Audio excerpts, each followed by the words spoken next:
She said, "This is my body, and I'll get tattoos if I want to." After getting a tattoo of another man's name, I replied, "I support your bodily autonomy."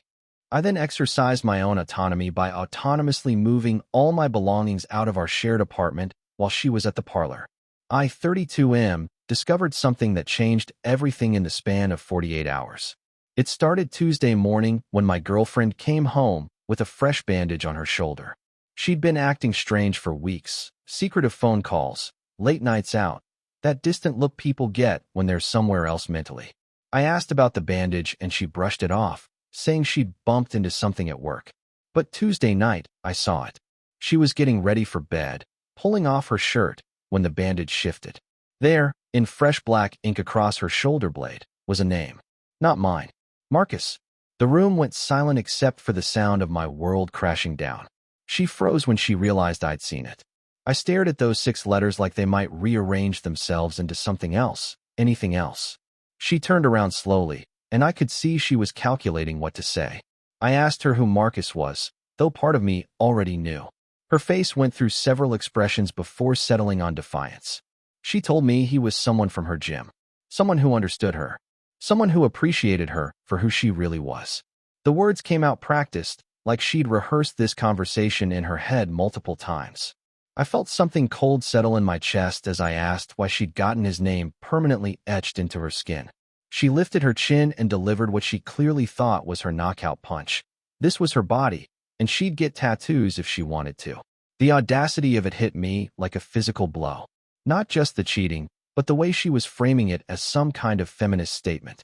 Like I was the oppressor trying to control her body, when really I was just a guy who discovered his girlfriend of 3 years had branded herself with another man's name. I told her I supported her bodily autonomy completely.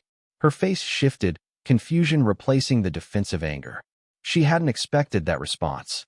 I continued, explaining that I also believed in exercising my own autonomy. Starting right now. She asked what I meant, and I told her she'd find out soon enough. I went to the bathroom and closed the door, pulling out my phone. My hands were shaking, but my mind was crystal clear for the first time in weeks. I called my brother and asked if I could crash at his place for a while. He could hear something in my voice and said yes immediately, no questions asked. Then I called my boss and took a personal day for Wednesday. When I came out of the bathroom, she was sitting on the bed, the bandage back in place like she could hide what I'd already seen. She asked if we could talk about this rationally. I told her we could talk, but first I had some things to take care of. I mentioned I'd be out for most of Wednesday running errands. She looked relieved, probably thinking she'd bought herself time to craft a better explanation or maybe coordinate with Marcus about what to do next. Wednesday morning, she left for work like nothing had happened. The moment her car pulled out of the parking lot, I called the moving truck company I'd researched at 3 a.m. They could have a truck there in 2 hours. I'd shared that apartment with her for 18 months. My name wasn't on the lease. She'd insisted on keeping it in just her name when we moved in together, saying it was easier that way. At the time, I thought she was being practical. Now I realized she was keeping her options open. The movers worked fast. Furniture we'd bought together stayed. The couch we'd picked out, the dining table, the TV stand. I only took what was undeniably mine. My clothes, my books, my gaming setup, the guitar I'd had since college. Personal items that told the story of who I was before I'd tried to build a life with someone who was already building a different life behind my back. I found things while packing that made the whole situation clearer. A receipt for dinner at an expensive restaurant on a night she'd told me she was working late. A parking stub from the hotel district downtown, dated from a Saturday she'd claimed to spend with her sister. Little breadcrumbs of deception that painted a picture I'd been too trusting to see. The movers finished by noon. I walked through the empty spaces where my life used to be, making sure I hadn't missed anything. The apartment looked hollow with my belongings gone, like someone had removed every other piece from a puzzle. I left my key on the kitchen counter next to a note. Short and simple. Supporting your autonomy. Good luck with Marcus. My brother met me at his place and helped unload without asking for details. He could see I was holding myself together through pure momentum, and he knew better than to pry when someone was barely keeping it together. That afternoon, I got a series of increasingly frantic texts. She'd come home early, apparently eager to continue our rational discussion about her new tattoo. The first text asked where I was. The second asked where my stuff was. By the fifth, she was demanding I come back immediately so we could work this out. I replied once, telling her I was exercising my autonomy and would be in touch when I was ready. My phone rang constantly for the next 3 hours. I turned it off. Thursday morning, I turned my phone back on to find 17 missed calls and a dozen text messages that ranged from angry to pleading to confused. She couldn't understand why I was being so dramatic over just a tattoo. Just a tattoo. Another man's name carved into her skin, and she called it just a tattoo. I screenshot the messages and sent them to my email, then blocked her number. Clean break. No looking back. Work was a blessing that week. Projects that required my complete attention, deadlines that demanded focus. My colleagues probably noticed I was quieter than usual, but office life has its own rhythm that doesn't care about personal drama. Friday evening, my brother asked if I wanted to talk about what happened.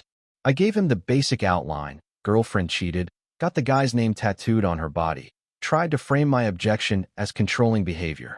My brother just shook his head and said he'd never understood why people thought they could have their cake and eat it too. Then he asked if I needed help finding my own place. I'd already been looking. Amazing how motivated you get when you realize the life you thought you were building was just an elaborate performance. Update 1.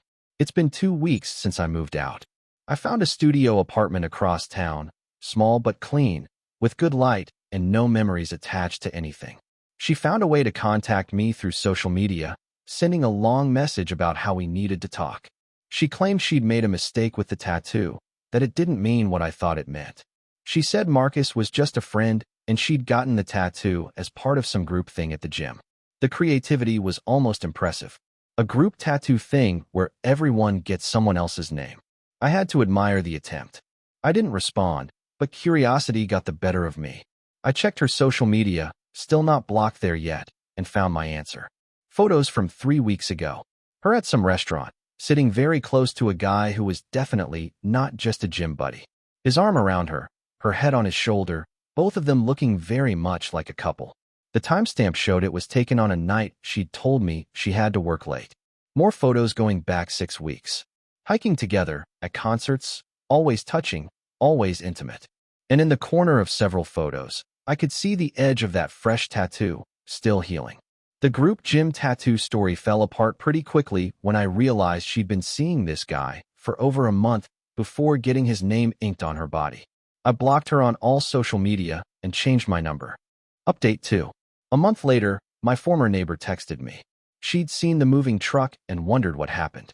I gave her a brief explanation, and she filled in some gaps I'd been missing. Apparently, Marcus had been a regular visitor for weeks before I found out. Always when I was at work, always parked 2 streets over.